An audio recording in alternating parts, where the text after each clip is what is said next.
안녕하세요. 오늘도 함께 하나님 말씀 묵상하며 우리 주께서 베푸시는 은혜 함께 나누면 좋겠습니다. 오늘은 마태복음 21장 1절부터 11절까지의 말씀 함께 묵상하며 또 기도의 자리로 나아가도록 하겠습니다.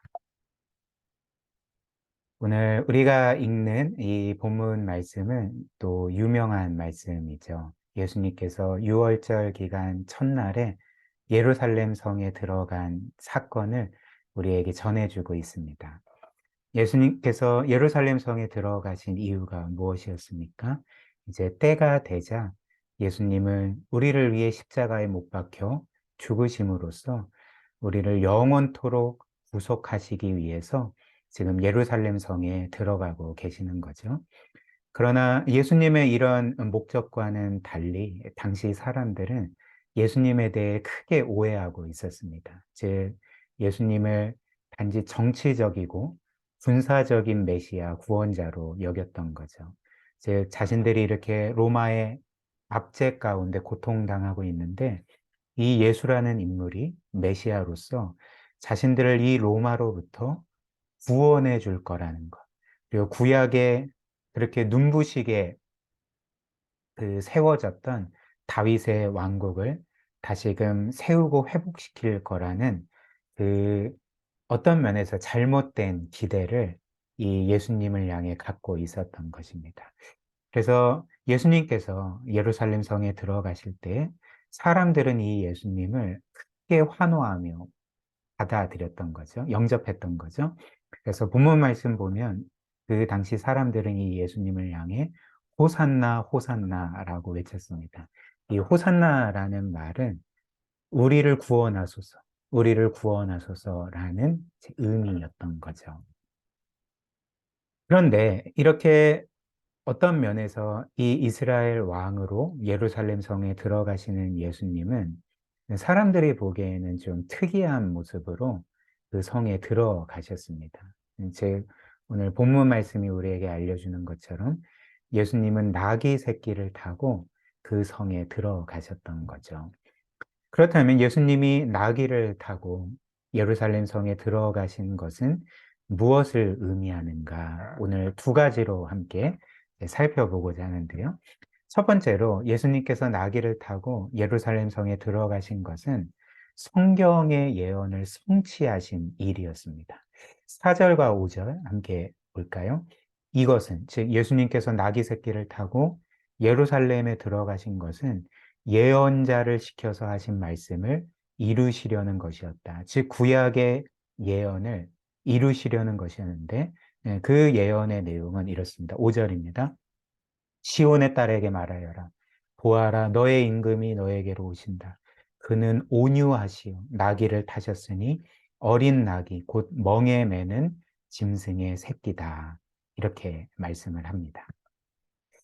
실제로 이 구약의 예언은 스가랴 9장 9절이었습니다. 즉 예수님께서는 의도적으로 예루살렘 성에 들어가실 때에 나귀 새끼를 타고 들어가심으로써 이 스가랴의 예언의 말씀을 성취하셨던 거죠.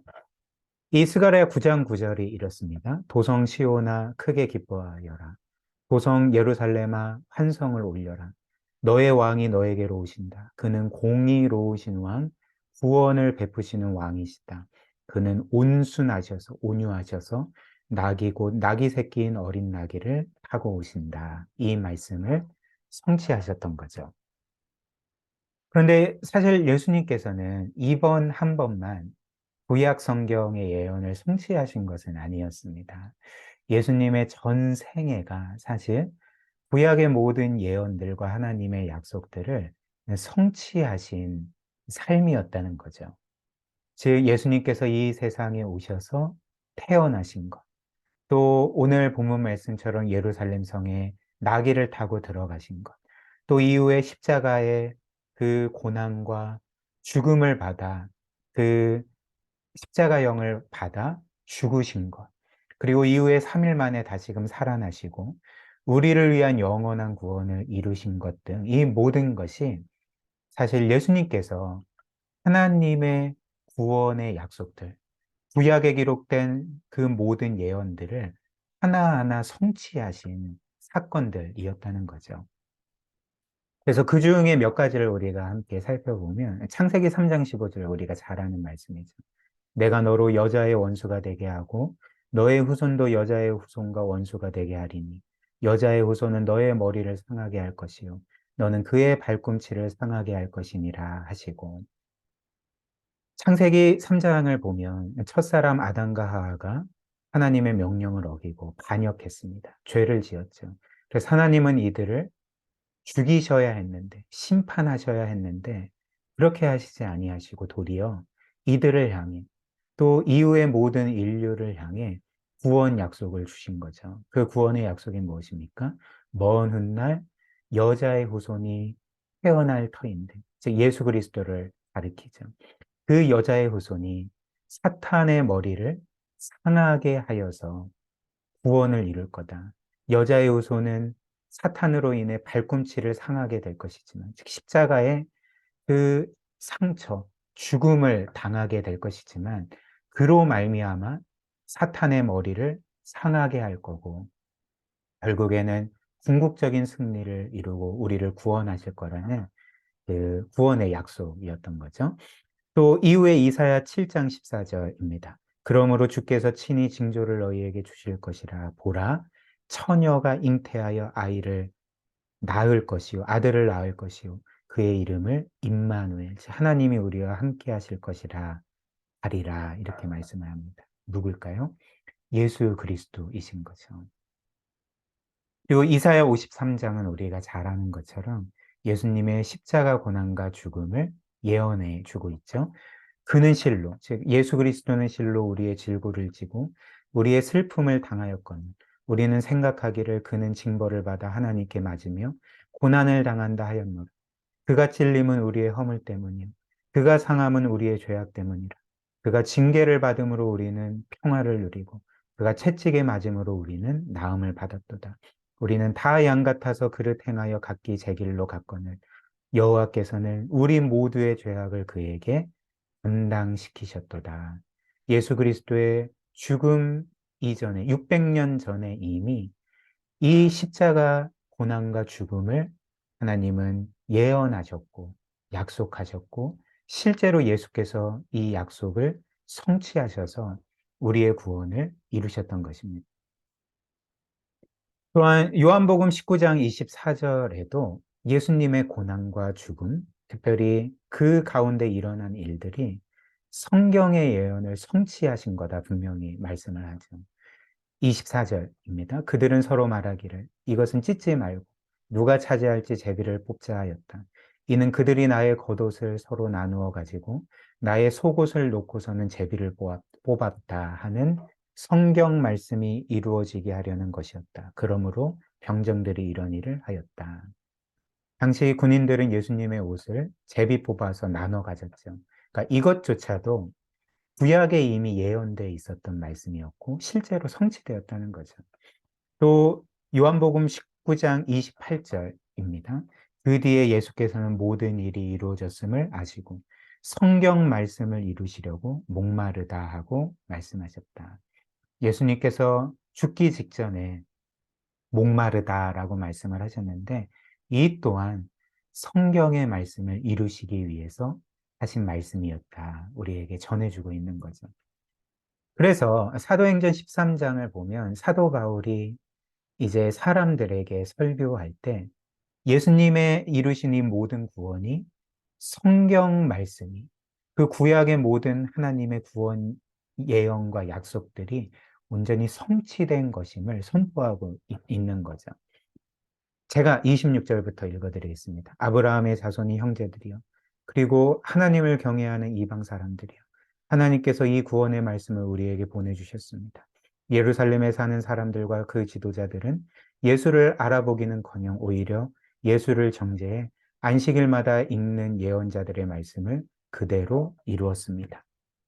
그들은 사형을 선고할 근거를 전혀 찾지 못했음에도 예수를 죽여달라고 빌라도에게 요구하고 예수에 관해 성경에 기록된 모든 말씀대로 행한 뒤 예수를 나무에서 끌어내려 무덤에 묻었습니다.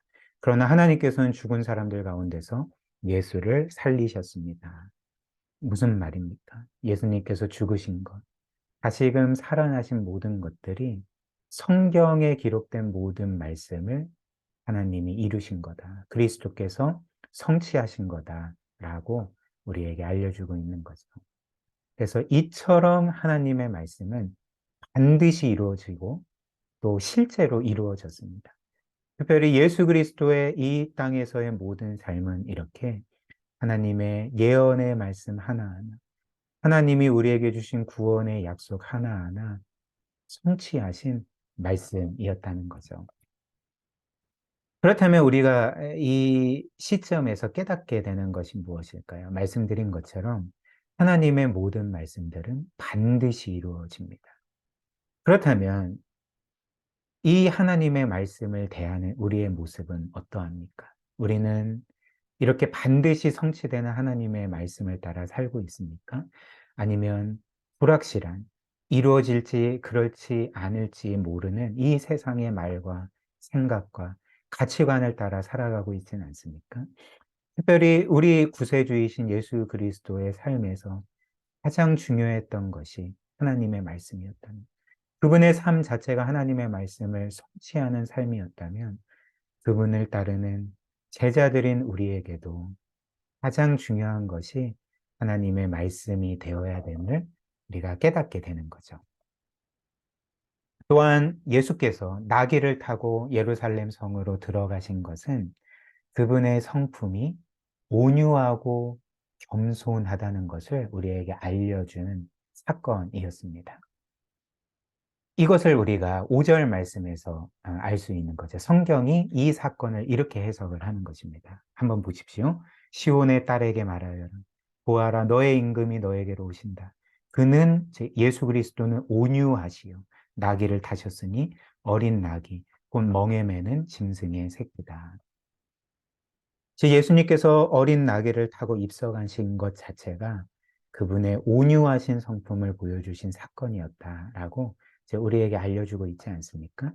그래서 실제로 예수님은 이전에 이런 말씀을 하셨던 거죠. 마태복음 11장 28절, 29절 보시면 이렇게 말씀하시죠. 수고하고 무거운 짐진 자들아 다 내게로 오라.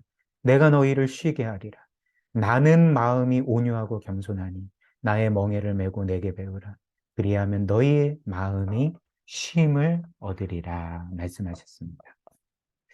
여기에서 예수님은 자신이 직접 자신의 마음이 어떤 것이고 그분 자신이 어떤 성품의 소유자이신지를 우리에게 알려주고 계시는 거죠. 예수님의 그 두드러지고 주요한 성품은 어떤 것입니까? 그분은 온유하고 겸손하시다는 거죠. 이 온유함과 겸손함이 그분의 주도적이고 두드러진 성품이라는 것입니다. 이 예수님의 두 가지 성품, 예수님이 직접 밝히신 이 온유함의 성품은 우리에게 어떤 확신을 줄까요? 이는 우리가 이 땅에서 아무리 죄를 많이 지어도 그 죄 때문에 우리의 삶이 아무리 망가진 상태라 할지라도 우리가 엉망인 삶을 살아간다 할지라도 그래서 인간적으로 볼 때 이런 우리의 죄와 삶이 예수님의 분노를 자아내는 것처럼 생각될지라도 오늘 이 말씀처럼 예수님은 늘 우리를 일체의 온유함으로 대하신다는 것입니다. 예수님은 우리를 우리의 죄 때문에, 우리의 실패한 삶 때문에 가혹하게 대하시거나 냉혹하게 대하시거나 혹은 우리를 버리시는 분이 아니라 언제든지 온유함으로 우리를 대해주시고 받아주시는 분이시라는 거죠. 그래서 우리는 언제든지 우리의 모습과는 상관없이 예수님께 이런 온유함을 가지신 분께 나아갈 수 있다는 것입니다. 물론 이런 성경의 말씀, 나는 온유하고 겸손하다는 말씀이 우리의 일반적인 생각과 역행한다는 것은 분명한 사실입니다. 우리는 보통 인간적으로 생각하면 하나님이신 예수님은 지극히 거룩하시고 공의로우시기 때문에 죄인인 우리가 감히 범접할 수 없는 분일 거야 라고 생각을 하는 거죠. 그리고 우리가 평소보다 더 많은 죄를 짓고 실패를 하면 더더욱 그렇게 생각하게 됩니다. 물론 하나님이신 예수님은 당연히 무한토록 거룩하고 의로우십니다. 예수님은 무한한 영광의 빛에 거하시고요. 소멸하는 불이신 거죠. 그러나 그런 예수님께서 오늘 자신을 가리켜 뭐라 말씀하십니까? 나의 마음은 온유하고 겸손하다. 나는 나귀 새끼를 타고 예루살렘 성에 입성할 정도로 온유한 자다라고 말씀을 하시는 것입니다. 그래서 우리에게 어떤 초청을 하실까요? 수고하고 무거운 짐진 자들아, 다 내게로 오라. 내가 너희를 쉬게 하리라 라고 우리를 초청하고 계시는 거죠. 죄로 인해, 인생의 실패로 인해, 그로 말미암는 낙심과 절망 가운데 있는 수고하고 무거운 짐진 우리 모두에게 내가 온유하고 겸손하기 때문에 너희는 다 나에게 나올 수 있다. 그래서 내가 너희를 쉬게 하리라 라고 말씀을 하고 계시는 것입니다. 사랑하는 여러분, 우리는 우리의 죄가 예수님의 분노를 자아낸다 생각하지만 사실 예수님은 어떠한 분이십니까? 우리가 그분의 분노를 일으킨다고 생각하는 우리의 모든 죄를 대신 짊어지시고 십자가 위에 못 박혀 죽임당하신 분이 아닙니까? 그래서 우리를 영원토록 구속하신 분이 아닙니까? 이 예수님이 이런 분이라면 우리를 죄인이라는 이유로 거절하시거나 우리를 뭔가 차갑게 대하시거나 우리를 내치실 수 있겠습니까? 그렇지 않습니다. 이런 무한히 온유하시고 겸손하신 예수님의 성품을 믿고 늘 그분께 나아가는 저와 여러분들이 되셨으면 좋겠습니다. 우리 함께 기도할까요? 오늘 말씀처럼 우리의 인생의 기준과 지침이 이 세상의 말과 생각과 가치관이 되지 아니하고 반드시 이루어지는 영원한 하나님의 말씀이 되도록 그 말씀을 따라 살도록 함께 기도하고요. 또 오늘 말씀처럼 나는 마음이 온유하고 겸손하다 말씀하신 그 예수님을 우리가 결코 냉정하고 가혹한 분으로 왜곡하지 맙시다. 혹은 그분의 사랑을 의심하는 일이 없도록 합시다. 오히려 그분의 온유함과 겸손함과 사랑을 늘 굳게 믿고 예수님께 나아가는 그런 믿음 우리에게 허락해 달라고 오늘 말씀 기억하며 함께 기도하도록 하겠습니다.